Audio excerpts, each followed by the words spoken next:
కర్కాటక రాశి వారికి ఈ మే నెల అంతా కూడా ఎలా ఉంది అంటే చాలా సుఖవంతమైనటువంటి జీవితాన్ని గడుపుతారు, ఆనందకరమైనటువంటి జీవితాన్ని గడుపుతారు. ఈ మాసం అంతా కూడా అసలు ఈ మాసంలో నాకేదో కొన్ని కోట్ల రూపాయల ధనం ఏదైనా లాటరీ తగిలితే ఎలా ఉంటుందో అలాంటి జీవితము గడపడానికి చాలా యోగదాయకముగా ఉన్నది. భూముల వలన మేలు జరుగుతుంది. కోర్టు పరమైనటువంటి ఇబ్బందులు ఏమన్నా ఉంటే కూడా అవన్నీ కూడా తీరిపోయి మీకు మేలు జరిగే అవకాశం ఉంది.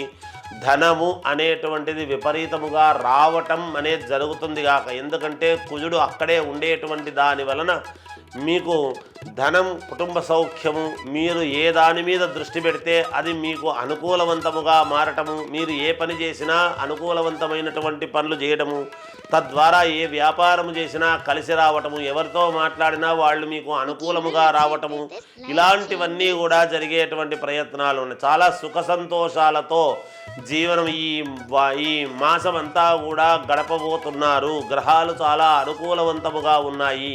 అలాగే గురువు 15వ తేదీ మార్పు వల్లను ఈ మాసము మే నెల మాసము గురువు మారే దాని వల్లను, రాహుకేతువుల యొక్క మార్పు వల్లను అనూహ్యముగా బాగా కలిసి వచ్చేటువంటి విధానముగా ఉండబోతూ ఉన్నది మీకు అనేటువంటిదైతే సుస్పష్టముగా ఉన్నది.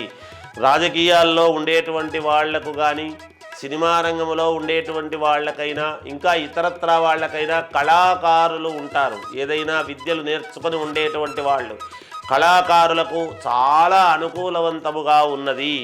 ఏది ఏమైనా మీ వ్యక్తిగతమైనటువంటి జాతకం అనేటువంటిది చాలా అవసరమైనటువంటి విషయం. ఎందుకంటే ఎవరు ఏ లగ్నములో పుట్టుంటారో అది చాలా ముఖ్యం. అందుకని ఆ లగ్నము రీత్యా చూసుకోవాల్సినటువంటి అవసరం ఎంతైనా ఉంటుంది.